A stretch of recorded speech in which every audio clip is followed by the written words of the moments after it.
Hello, my name is Giorgio Shani and I'll be giving a critical overview on human security. This online lecture will be structured in the following way. First, I will be introducing the concept of human security with reference to conventional approaches to security which are based on the national security paradigm. Next, I will move on to provide a brief overview of the development of human security since the 1990s to the present. We will then examine two complementary yet competing approaches to human security, the narrow approach and the broad approach. Before we examine critical perspectives on human security, I will be concluding by giving an overview of the potential research avenues in order to explore the concept of critical human security. Let us look at the concept of human security. Human security has been defined by the United Nations General Assembly in 2012 as the right of people to live in freedom and dignity. The notion or the conception of human security is premised on an assumption. The assumption is that the individual human being is the only irreducible focus for discourse on security. Consequently, the claims of all other referents, including the nation state, derive from the sovereignty of the individual. This is taken from McFarlane and Kong. If we're to paraphrase it, this suggests that human security exists for the individual and that state sovereignty is based furthermore on individual sovereignty. The sovereignty of the state is based on its ability to guarantee the security of the individual. Individuals are seen as sovereign. Individuals are seen as self-determining, autonomous actors who are able to make choices for themselves. Now, although human security may be seen to be associated with liberal peace building in the 1990s, I will argue that the very concept of human security goes back and predates understandings of state security. If we look at the national security paradigm, it makes the state the primary referent object for all security discourse. The state is responsible for determining threats to national security. These threats from national security usually take the form of external threats, threats from other states. The state is responsible for protecting itself from those threats. Human security, however, is based on the idea that the primary referent object of all security discourse is the individual. The individual is seen as sovereign, and the rights of the individual should exceed the rights of the state. The state is there to protect the security of the individual human being. Now, earlier I mentioned that I believed that the notion of human security predated national security. If we go back to the history of international relations, and particularly the history of modern political philosophy upon which it is based, we come across the work of Thomas Hobbes in his influential book, The Leviathan, in 1651. Hobbes suggested that the state of nature was a war of every man against every man. It was characterized by anarchy, the absence of a sovereign power. Individuals, therefore, gave up their own natural rights to freedom in return for security, which was guaranteed by the state. Therefore, if we look at the idea of national security, which is premised on the state protecting individuals from external threats, then we see its legitimacy is based on its commitment to protect individual human beings. Therefore, I would argue state security is based on prior notions of human security. However, human security emerged as a competing paradigm or an alternative conception to national security in the post-Cold War world. And it's associated closely with liberal peace-building practices. It emerged out of the liberal peace. Its roots are both lie within security studies and, more importantly for our purposes, within development and the development of a human development approach, an alternative approach to development within the United Nations during the 1990s through the establishment of the UNDP and the publication of the UNT Human Development Report. So I will trace the origins to contemporary understandings of human security to the UNDP Human Development Report of 1994, which explicitly used the term human security rather than human development. And we'll be looking at the reasons why it does so. Within security discourse, we find an attempt to redefine state sovereignty in order to clarify the grounds for intervention.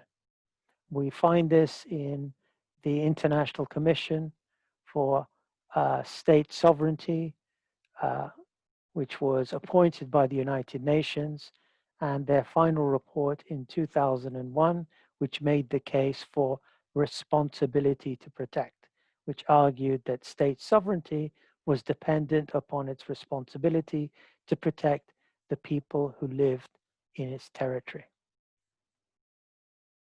Now, if we look at the UNDP Human Development Report of 1994 and the ICISS 2001 report, we can differentiate between two different approaches to human security, which I'll be outlining later.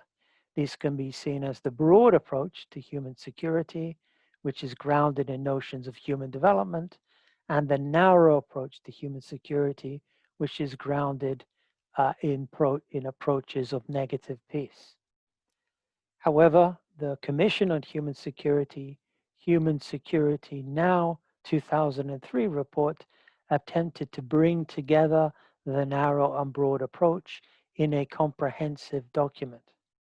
And we'll be looking at the Commission for Human Security and its definition or conceptualization of human security as encompassing both freedom from fear, freedom from want, and also freedom to make decisions on one's own behalf. The UN Secretary General's report of 2009 can be understood as an attempt to further clarify the idea of responsibility to protect, and arguably paved the way for NATO intervention within Libya. And finally, in opposition, in a way, to what was seen as the perceived instrumentalization or use of narrow approaches to human security to legitimize intervention in the internal affairs of sovereign states, the the UN General Assembly passed a resolution in 2012 which attempted to clarify uh, the idea of human security in such a way that human security was seen as a complementary rather than an alternative approach to national security. So we'll be looking very briefly at these documents before moving on to critical perspectives. Let us start with the UNDP Human Development Report of 1994. In 1994, the UNDP defined human security in terms of safety from chronic threats such as hunger, disease, and repression. It also went on to argue that human security entailed protection from sudden and hurtful disruptions in patterns of daily life, whether in jobs, in homes, or in communities. Now, this completely revolutionized conceptions of security. As mentioned previously, conventional approaches to security were based on the idea of state sovereignty or the idea of state security. The state determined threats to security. These threats came from external actors, usually other states, and took the form of violent threats. However, the UNDP explicitly used the term human security to refer to safety from chronic threats such as hunger and disease. So hunger and disease were elevated to the status of security threat. So hunger was no longer seen as a natural condition of underdevelopment or of poverty, but as a threat to human security and to human well-being. Diseases were also seen as threats to human security. These were all seen as existential threats, threats to our existence. And most interestingly, the UNDP also understood repression in terms of a chronic existential threat. Repression here refers to the oppression of individuals by their own state. So, in other words, the state, which is there to protect us, which is there to provide us with security, can itself be seen as a human security threat. The UNDP furthermore argued that notions of human security needed to take into account the sudden and hurtful disruptions in patterns of daily, everyday life, whether in jobs, in homes, or in communities. This could come through natural disasters, or this could come from the economic system itself. This was in the beginnings of neoliberal globalization. So human security can also be seen as a concept which attempts to provide security for people deracinated by the economic system, by the globalization of neoliberalism. By deracinated, we mean made into migrants, made to move, internal migrants rather than just international migrants. So we see this as a revolutionary conception of security. However, unfortunately, as we'll see, the UNDP approach fell very much on deaf ears because it was geared towards development professionals and policymakers rather than security analysts and security specialists. So it failed to make inroads into international relations, but it revolutionized understandings of development. If we look at the UNDP report, it isolated different categories of security. This included economic security, protection from poverty and economic downturns, food security, protection from hunger and famines, health security, protection from disease and injuries, environmental security, protection from pollution and resource scarcity, personal security, physical violence, protection from physical violence and natural disasters, community security, racial, ethnic, gender, culture, protection from racial, ethnic, gender, cultural, and religious discrimination, political security, protection from systematic torture, political repression, and structural violence. These are seen as different components of human security. However, although influential within development, it, as argued before, fell very much on deaf ears. Another event, which happened in 1994, however, prompted a rethinking of conventional approaches to security. This was the genocide in Rwanda. At the time, it was not described as a genocide. At the time, it was seen as an example of extreme ethnic cleansing, which had genocidal features, in which genocidal incidents could be identified. So this was the pretext for the international community, based on sovereign states, not to intervene within Rwanda and not to bring the genocide, which killed 800,000 people within 6 weeks, to an end. This contrasted very much with the events which were happening in Europe, particularly in the former Federal Republic of Yugoslavia, where you had intervention by the North Atlantic Treaty Organization, first in Bosnia and secondly in Kosovo, Bosnia in 1995 and Kosovo in 1999.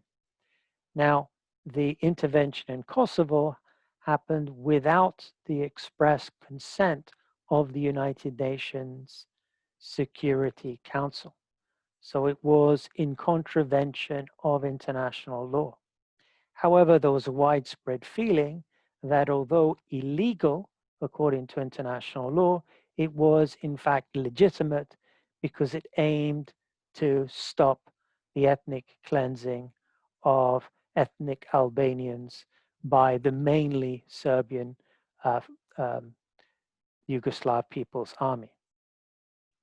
This prompted the UN Secretary General, Kofi Annan, to convene an international convention on intervention and state sovereignty, which was chaired by the Australian and Canadian foreign ministers. Their 2001 report concluded, which was published a couple of months before the attacks of 9/11, concluded that states have a responsibility to protect their citizens and went further to protect people who live within their territory, the territories which states controlled. If they don't, humanitarian intervention is permitted. So it made states primarily responsible for providing security. If they're not in a position to provide security, then intervention from external forces may be necessary. This was to prevent future Rwandas.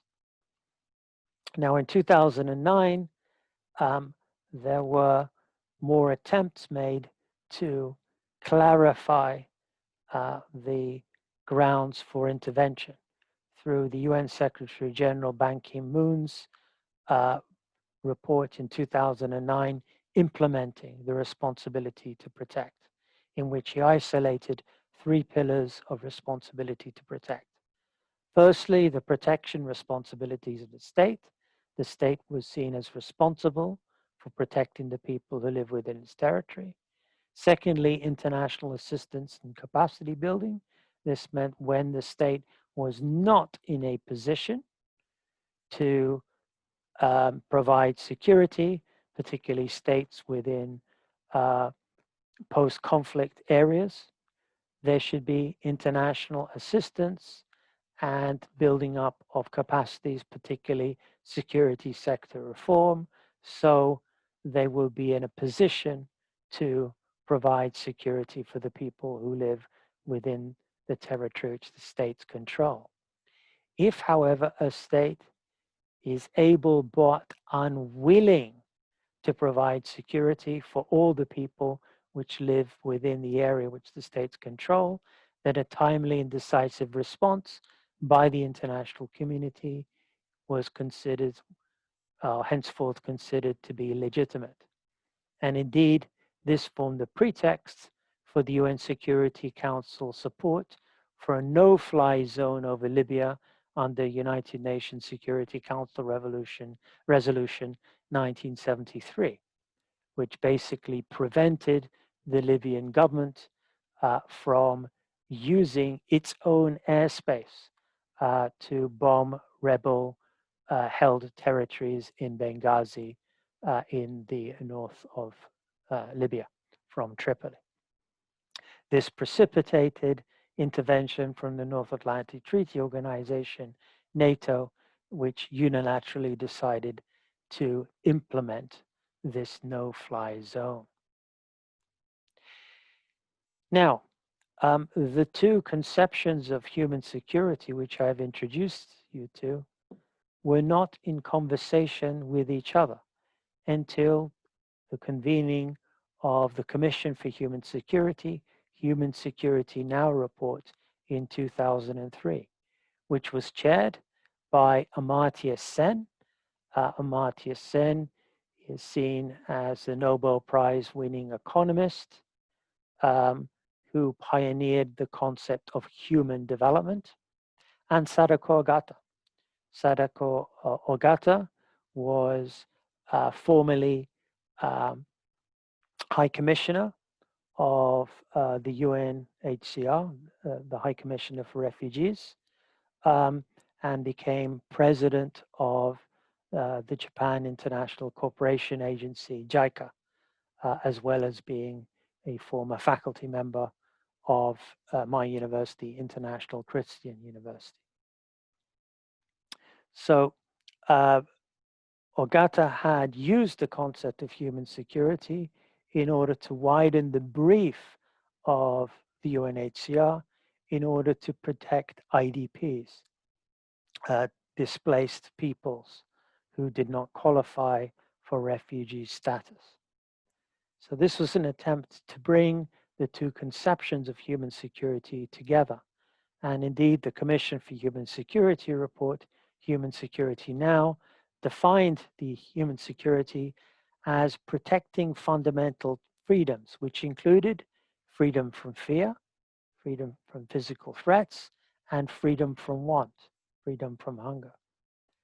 The Human Security Unit was also established in May 2004 in the United Nations Office for the Coordination of Humanitarian Affairs.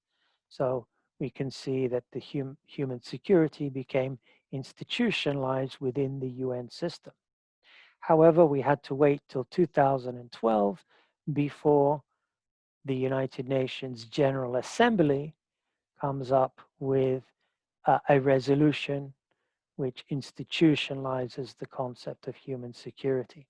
Human security is defined as the right of people to live in freedom and dignity, free from poverty and despair. The document then goes on to argue that human security calls for people-centered responses that strengthen the protection and empowerment of all people and all communities. The notion of human security is seen as distinct from the responsibility to protect and its implementation. So we can see in this a disavowal of the responsibility to protect and its institutionalization within the intervention within Libya. Human security is seen as not entailing the threat or the use of force or coercive measures, and importantly, human security is seen as complementary to state security. It does not replace state security, but it further strengthens and deepens security. Therefore, we can differentiate between two different approaches to human security. The narrow approach, which was pioneered by the International Commission for Intervention in State Sovereignty, considers human security to be the protection of individuals from violent threats, from what Galtung would argue to be personal or direct violence. This can be seen in the Human Security Report. This narrow definition has been adopted particularly by Canada and institutionalized through the formation of the Human Security Network, which is made up mainly of middle powers and Western states. States are seen as having a responsibility to protect their people. If not, humanitarian intervention is seen as possible or legitimate. And indeed, responsibility to protect has been institutionalized by the Security Council authorization of a no-fly zone in Libya. So here, the advantage of an narrow approach to human security is it can be quantified. We can ascertain the number of violent threats to individuals. And if the state is seen as a source of these violent threats, then the international community can take action against the state. The broad approach is not seen as an alternative to the narrow approach. It's seen as a broader approach. It is one which attempts to deal with what Galtung would term the sources of structural violence. Human security is defined, particularly by the Commission for Human Security, as encompassing the vital core of all human lives, a set of elementary rights and freedoms people enjoy and consider to be vital to their well-being. So this concept of the vital core comes up in the Commission for Human Security report. The objective of human security is thus to protect the vital core of all human lives in ways that enhance human freedoms and human fulfillments. So here what we see is an emphasis not only on freedom from violent threats, but also freedom to understandings, a more positive understanding of freedom. So protection alone is seen as insufficient to combat human insecurity. Human security seeks also to empower people to act on their own behalf. Human security, thus, from the broad approach, not only involves protecting, but also empowering individuals. And there is an emphasis here placed very much on the importance of education, the importance of literacy, the importance of healthcare, the importance of gender equality, and combating discrimination. These are all seen as central concerns of the broad approach to human security, as is a commitment to development. So human security from a broad approach can be seen as a bridge between peace building and development. I would now like to briefly turn to critical perspectives on human security. If we look at the literature on human security, we can isolate different types of perspective. The dominant reception of human security, particularly in international relations, has been to re-emphasize the importance and the centrality of the state to human security. So realists have argued that human security is, in the words of Roland Paris, hot air, that the state continues to define security threats, to determine security threats, and to protect itself from security threats. However, a more critical perspective on human security has also developed, which distances itself from the realist critique, but looks at the contradictions which are embedded within human security. And perhaps the most powerful approach comes from the literature associated with securitization. This is also referred to as the Copenhagen and Paris schools, even though most of the theorists are not from Copenhagen or from Paris.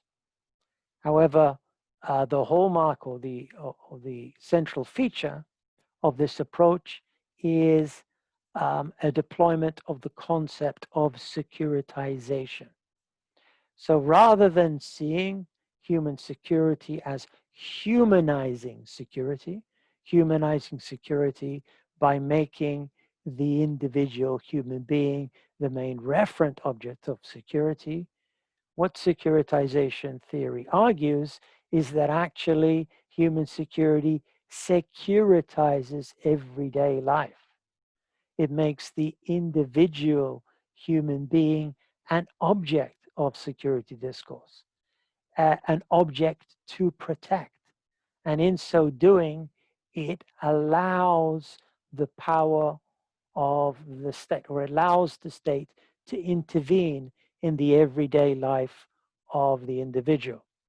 We can see this most explicitly in the responses to the novel coronavirus, COVID-19, where in some of the most liberal democratic or open societies in the world, particularly in the European Union, the state has intervened in the internal affairs of society by enforcing lockdowns, by placing restrictions on individual movement in the name of human security in order to protect individuals from COVID-19.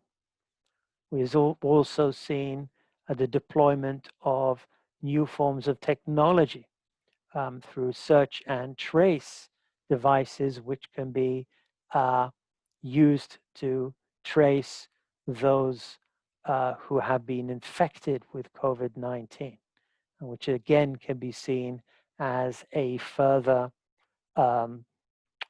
violation of their civil liberties and of their freedom from intervention here by the state. Securitization, quite simply, just means adding importance to a particular concept, taking it out of the normal bargaining processes associated with politics. So if we look at the UNDP Human Security Report, they securitize the concept of human development by using the term human security. What human security does is to tell the audience that ideas such as poverty, hunger, disease, and repression are now security threats. Therefore, something should be done about it. The second group of critical perspectives focus to a large extent on the narrow approach to human security and the responsibility to protect. The argument here is R2P can be seen to legitimize intervention and to take away sovereignty from the state. This intervention is mainly carried out in the internal affairs of those states which were identified with the third world or the non-aligned movement, most of these states are post-colonial states. And even in those states which are not post-colonial states, so post-colonial, post-conflict states can be seen as states such as the Democratic Republic of Congo, can be seen as Cyprus. We can see East Timor also as examples of these post-colonial, post-conflict states, as well as South Asia and areas of Latin America and Sudan and South Sudan. However, the point made is that even if we look at the Federal Republic of Yugoslavia, the Federal Republic of Yugoslavia was seen as a pioneering voice within the non-aligned movement. It was seen as a third world state. So here the argument is that following the collapse of the Soviet Union, powerful Western states are using the concept of the international community to intervene in the internal affairs of post-conflict societies in the name of human security, in order to further their control and further their own economic interests.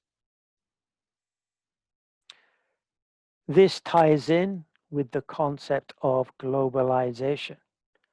So if we look at human security, the broad approach to human security emphasizes the importance of freedom from want.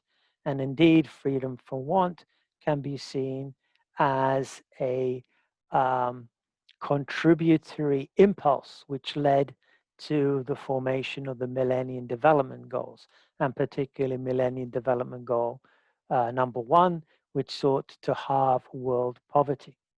So the argument here is, how can we free people from want within a neoliberal economy?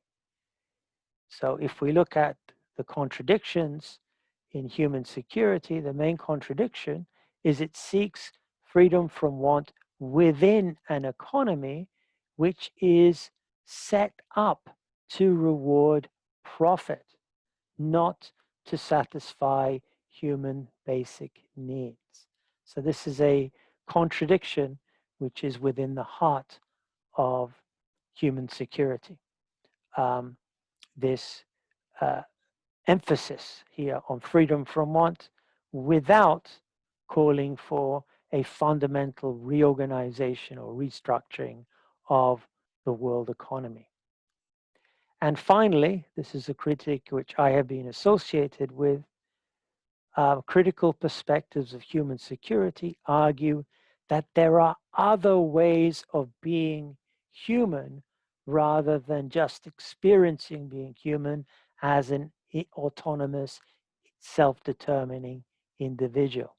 In other words, the cultural context within which we realize our individual identities is not taken into account by human security. Human security believes in a universal conception of humanity, which is fundamentally the same across different cultures and across different genders and across time. So this can be seen as a final critical perspective on human security, and it forms the basis of attempts to reconceptualize human security. So in the past 10 years or so, there has been an emerging critical literature on human security. Critical in the sense that it engages with human security, but is committed to its normative goals. So human security, in the words of Mishokoji Sensei, who used to be vice rector of the United Nations University, by 2008, he claimed that human security had become a problem-solving concept deployed without reference to the everyday security of vulnerable peoples. Here, the term problem-solving comes from the famous work by Robert Cox, when Robert Cox makes a distinction between problem-solving theories, which attempt to solve problems, and critical theories, which attempt to question why problems become problems, and how the viewing problems helps reproduce existing power inequalities and hierarchies.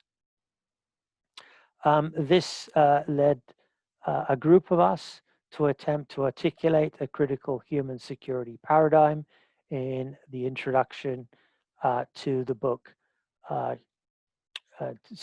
Human Security After 9/11, Critical and Global Perspectives. And this was further developed in an influential article by Ted Newman in Review of International Studies, when he argued that critical human security studies should adopt the approach pioneered by critical security studies, particularly the work of Ken Booth, who argued that security should be redefined as emancipation. Emancipation here meaning freeing people from various structures of inequality. So there should be an emphasis on emancipation and empowerment outside of the state. The state here is seen as the problem. However, the argument which some of us have made have been that critical security studies approach, which is sometimes seen as the Welsh School, because many of the authors are based or were based in Aberystwyth in the University of Wales. The critical security studies approach lacks engagement with cultural, gender, and religious difference.